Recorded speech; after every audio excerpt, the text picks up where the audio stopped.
In the heart of 19th century Louisiana, where cypress trees lean like old secrets over black swamp water and the air hums with heat, a story was whispered long after the screams stopped. A story not written in church books or town records, but in the marrow of those who lived to taste it.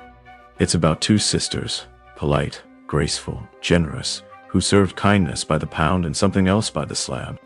Because in 1854, the smoke rising from Cypress Hollow carried more than the scent of seasoned pork and hickory. It carried a curse, a hunger, and the terrible price of turning a blind eye when dinner tastes too good to ask questions. This is the story of Ulay and Mabel Tibito, the Cannibal Sisters of Louisiana. As our title warns, Cannibal Sisters, Louisiana's darkest secret true horror story. Before we descend deeper into the smokehouse of horrors, make sure you're subscribed to your channel name, where true terror is found not in fiction, but in what people chose to ignore. Hit that bell because some stories are buried for a reason.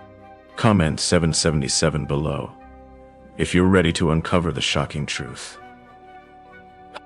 Your support helps us unveil what's long been hidden. Let's begin.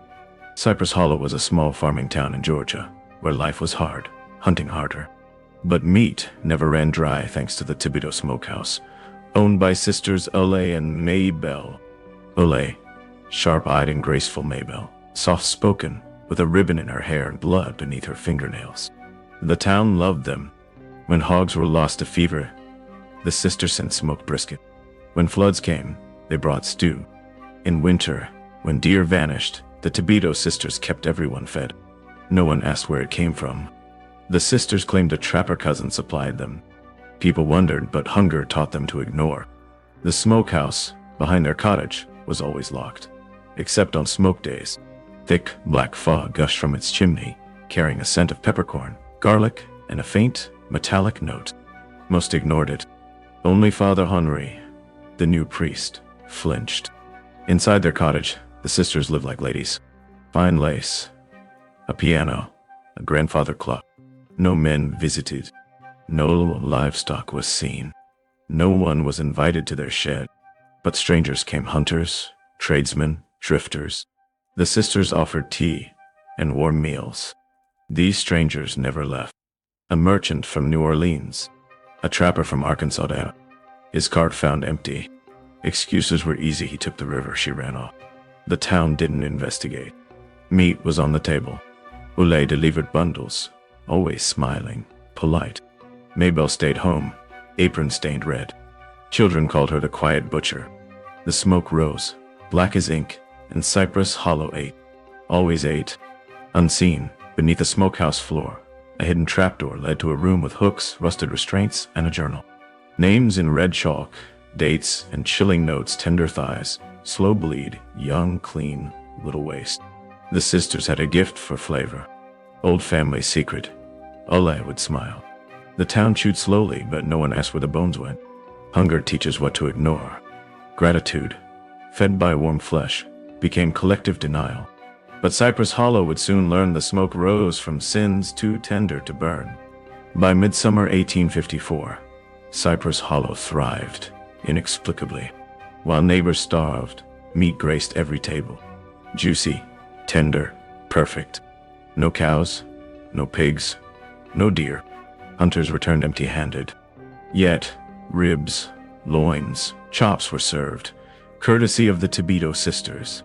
Ulay and Mabel seemed untouched, their smiles unwavering, asking no payment, only whispered prayers for a favor return. People called them saints. But Father Henri, a young priest, wasn't so sure. Sent from Baton Rouge, he arrived optimistic, but optimism turned to rot.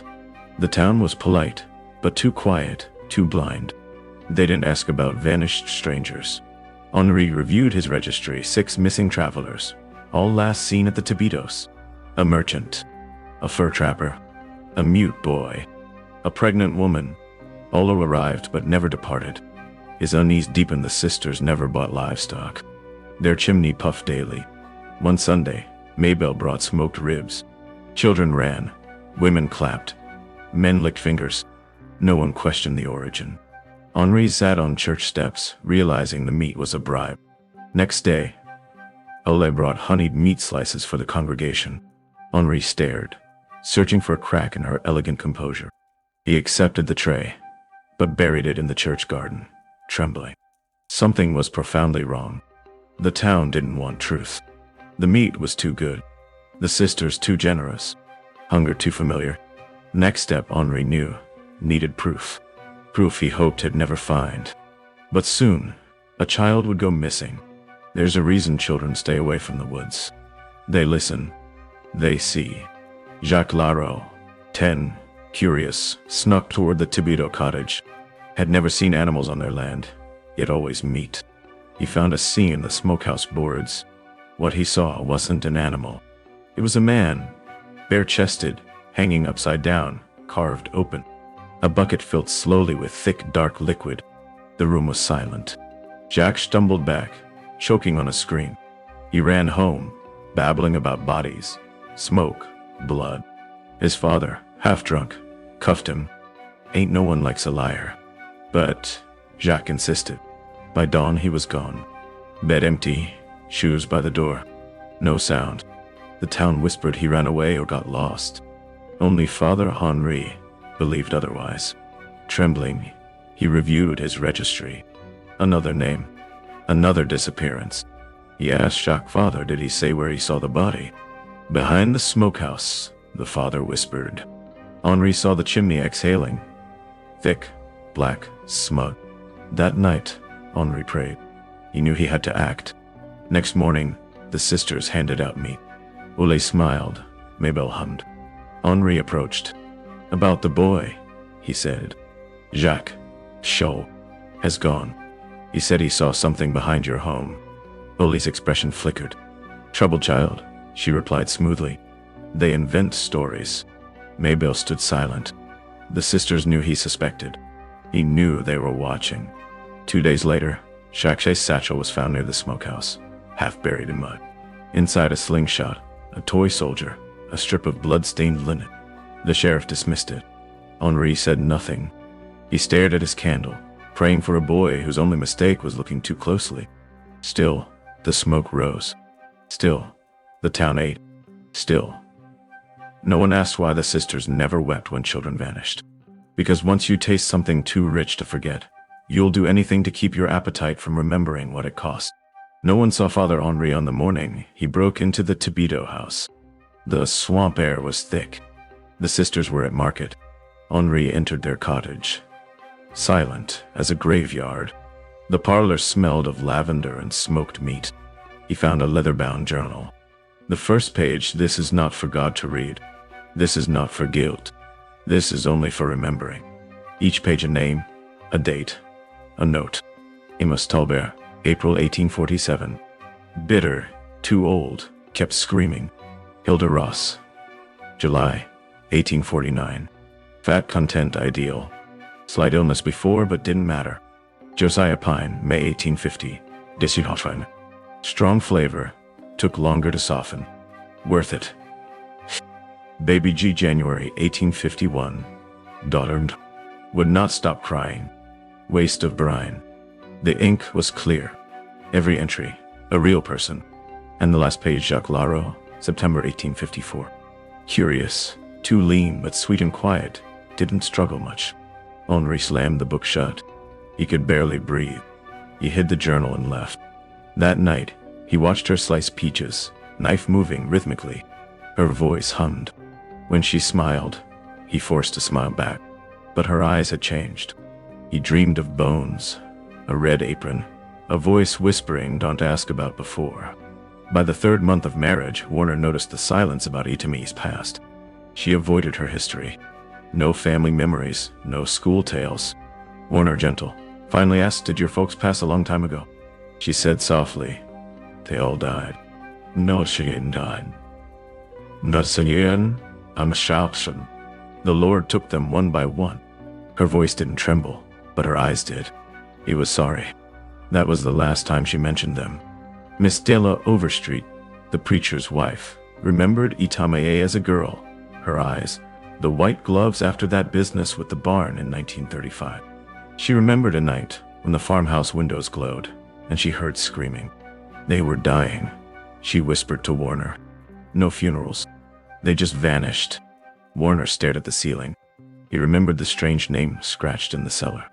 He found Itami's old church registry. No wedding for her, no funeral for her sister.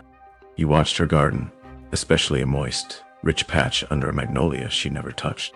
He felt warmth from it, not sun. He began writing notes behind baseboards. Francine Wells, missing 1936. Dog gone too, possibly buried. And find the source of the garden fertilizer she keeps locked away. Silence was Itamie's language. He had to learn it. He pretended to believe, to trust. But May was a woman without fingerprints from the past. The cellar keys were missing.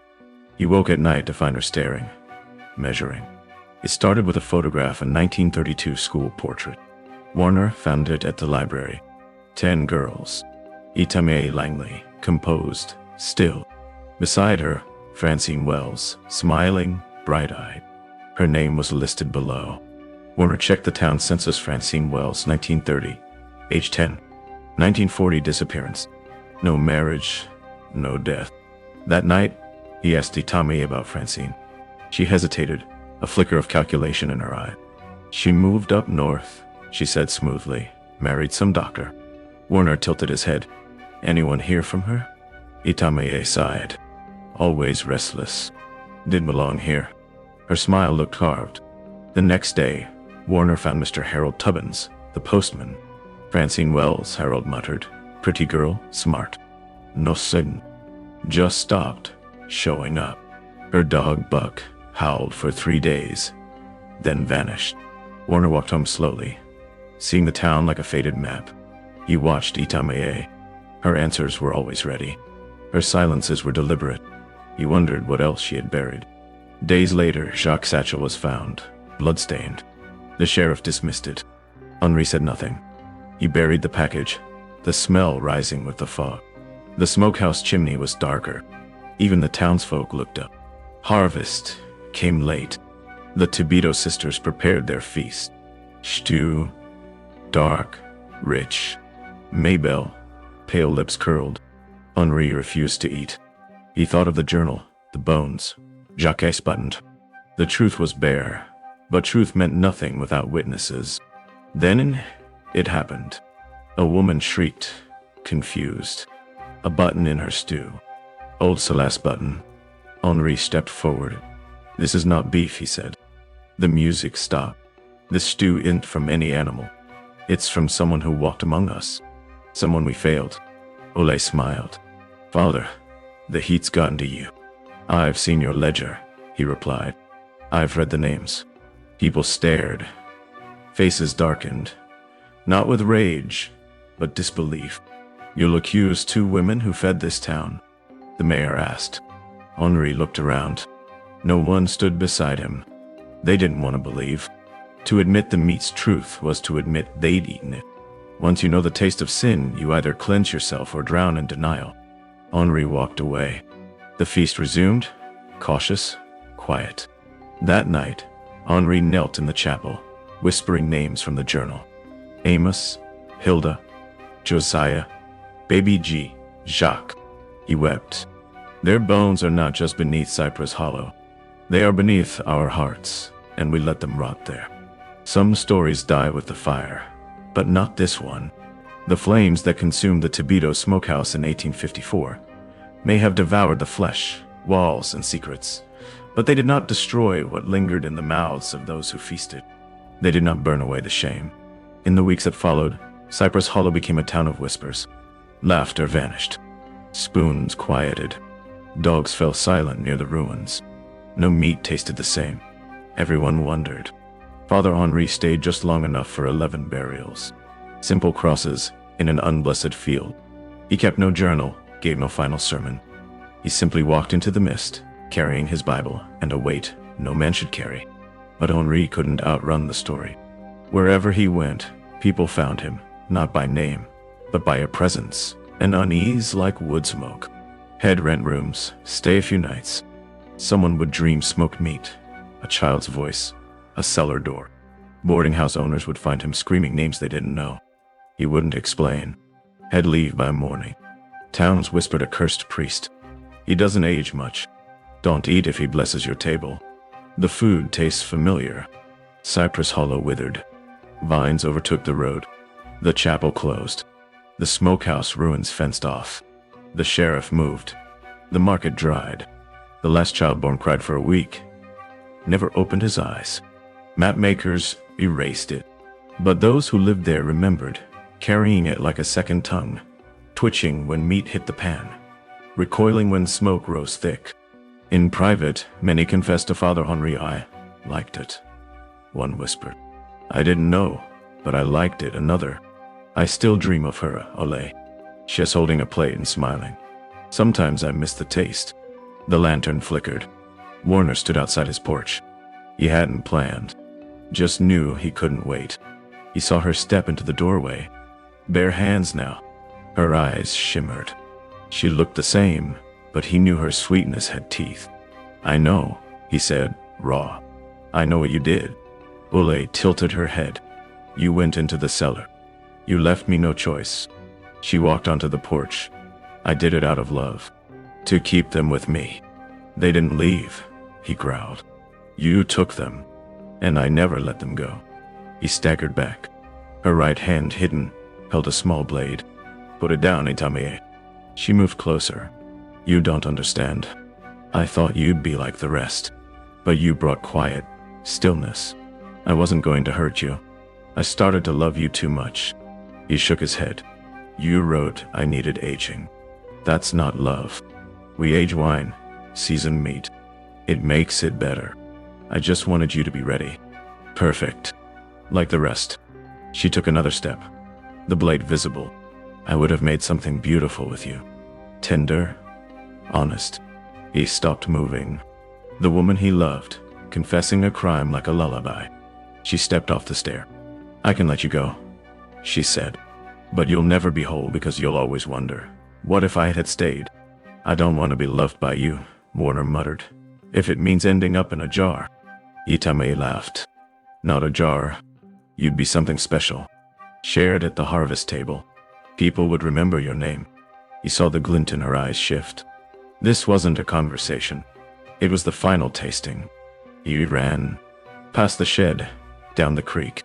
Silence behind him. She wasn't chasing. That scared him more. He collapsed. No scream. Just her voice in the wind made his memory, but so his heartbreak. It chilled him. Not twisted, but true. He loved her still. That made the pain sharp. Not betrayal, but mourning what could have been real. Back home, he locked doors. Sat with a shotgun. Francine's bracelet lay there. Meet his memory. He married a woman who kissed with sweetness, cooked with silence. Now, he feared to eat in his own home. Dawn. D. He saw a loose panel under the sink. A drawer. A worn, stained notebook. Francine. Soft, tender, smoke. Papa. Stringy. Boiled. Mama. Fragrant, kneaded clove. Sister M. Too bitter. Liver soaked in buttermilk helped. Aunt Lou. Smelled of mothballs. Stewed. Reverend Clark. Too lean. Stranger by the well, no name. Perfect cheek meat. The last page, Warner. Sweet, unaware, needs aging. The ink fresh. He dropped it. Vomited. He wasn't just a husband. He was a chapter waiting to be swallowed. He grabbed the notebook. Ran. Not one more night. Not one more bite. Outside. Calm. Birds chirp. A neighbor waved. He couldn't wave back. He was a survivor of a recipe unfinished. Itami was coming home. He'd be ready. The fire consumed the smokehouse, but not what lingered in mouths, not the shame. Cypress Hollow became whispers. Laughter vanished. Spoons quieted. Dogs silent near ruins. No meat tasted the same. Everyone wondered. Father Henri buried 11. Simple crosses. No journal. No sermon. He left into the mist, carrying his Bible and a weight no man should carry. He couldn't outrun the story. Wherever he went, people found him. By a presence, an unease like wood smoke. Had rent rooms, stay nights. Someone would dream smoked meat, a child's voice, a cellar door. Boarding house owners found him screaming names they didn't know. Head leave. The price was paid. Later, Henri warned Elijah Cole, a sharp-eyed trader, not to eat their food. Elijah laughed. "He'll take my chances." He entered the cottage. By morning, his horse was there, cart loaded. Elijah Cole was gone. Townsfolk shrugged. Henri checked the road, no tracks. Towns whispered a cursed priest. "Doesn't age much. Don't eat if he blesses your table." The food tastes familiar. Cypress Hollow withered. Vines closed chapel. Sheriff left. Market dry. Last child born cried, never opened eyes. Mapmakers erased it, but those who lived there remembered. That night, the smokehouse belched black smoke, thicker than ever. Henri gagged at the smell, sweet, like roasted ham, coppery. He whispered prayers for Elijah Cole, carrying memory like a second tongue, twitching when meat hit pan, recoiling when smoke rose thick. Many confessed to Father Henri. "I liked it." One whispered, "I didn't know, but I liked it. I still dream of her early. Sometimes I miss the taste." The story of Cypress Hollow was never written in books, not taught in schools, but it lives in whispers, rumors, in mouths that ate too eagerly, praised tenderness before questioning source. The sisters are gone, but the taste never fades. The flames that consumed the Tobedo smokehouse in 1854 may have devoured the flesh, walls, and secrets, but they did not destroy what lingered in the mouths of those who had feasted there. They did not burn away the shame. This terrifying tale serves as a chilling reminder: what are you willing to ignore when something tastes too good to question? And what unspoken prices are paid when a community turns a blind eye to the darkness in its midst? If this story stirred something deep within you, if it awakened a truth you hadn't seen before, I invite you to comment 777 below to let us know you're awake and watching. Your voice matters here. Thank you to every single one of you who supports this channel through your likes, shares, and subscriptions. And a heartfelt thank you to those of you who give through super thanks. Your generosity helps us keep sharing these urgent truths with the world. Don't forget to like this video, subscribe to the channel, and share it with someone who might need this story today. Let them know the full truth, even if it's uncomfortable.